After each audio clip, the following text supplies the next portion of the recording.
7. Furaha.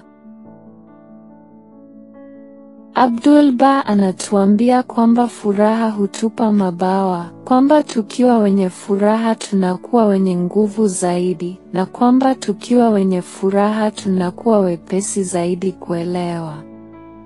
Furaha ni sifa ya moyo wa binadamu. Kwa mioyo iliyojaa furaha, tunaona baraka za Mungu kila mahali kutuzunguka, baraka za wazazi wenye upendo, baraka za urafiki, na yaliyopo juu ya yote, baraka za kumjua yeye na kumpenda yeye. Lazima tuwe wenye furaha na shangwe katika hali zote na tufanye kila tuwezalo kuwaletea furaha wengine. Abdul-Ba anataka watoto wote wang'ae mithili ya taa angavu zinazomimina mwangaza wa furaha kila mahali. Ili kutusaidia kukumbuka kuwa daima tunapaswa kuwa wenye furaha, hebu tukariri teuzi lifuatalo. Ewe mwana wa mtu, shangilia katika furaha ya moyo wako, ili uweze kustahili kukutana nami na kama kioo kuonesha uzuri wangu.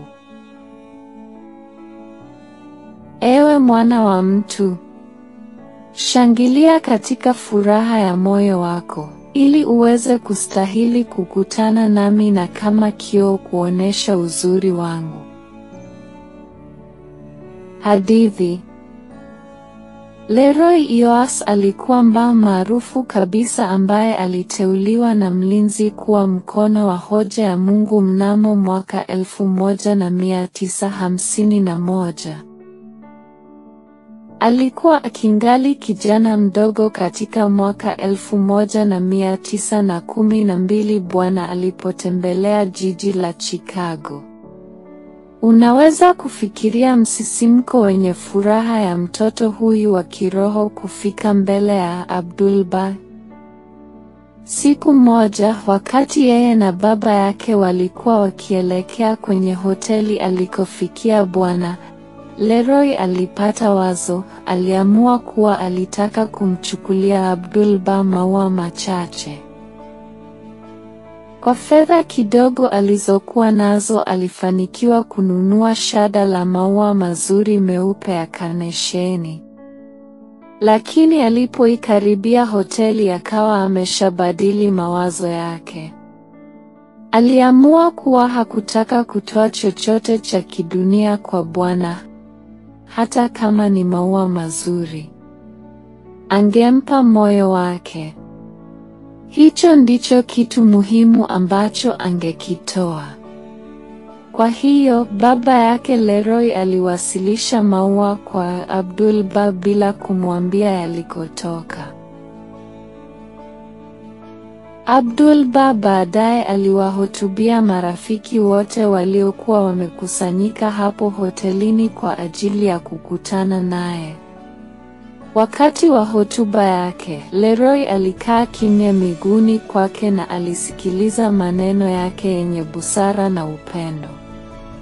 Baadaye, Bwana alisimama na kuwapa mikono wageni wake, akimpa kila mmoja ua moja ya karnesheni nyeupe kama ishara ya upendo wake.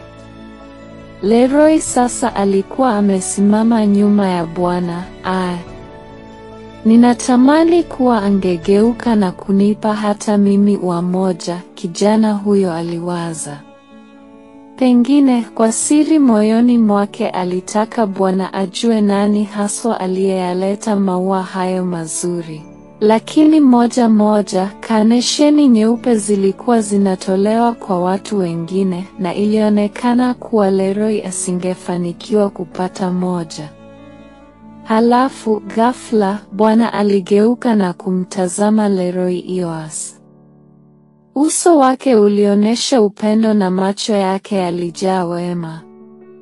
Na je, alimpa karnesheni nyeupe?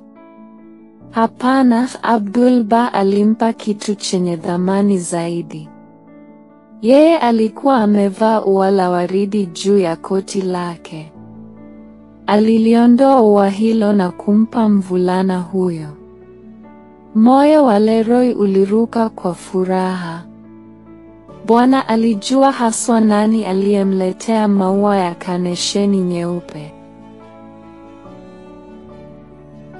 Ewe mwana wa mtu, shangilia katika furaha ya moyo wako, ili uweze kustahili kukutana nami na kama kioo kuonesha uzuri wangu.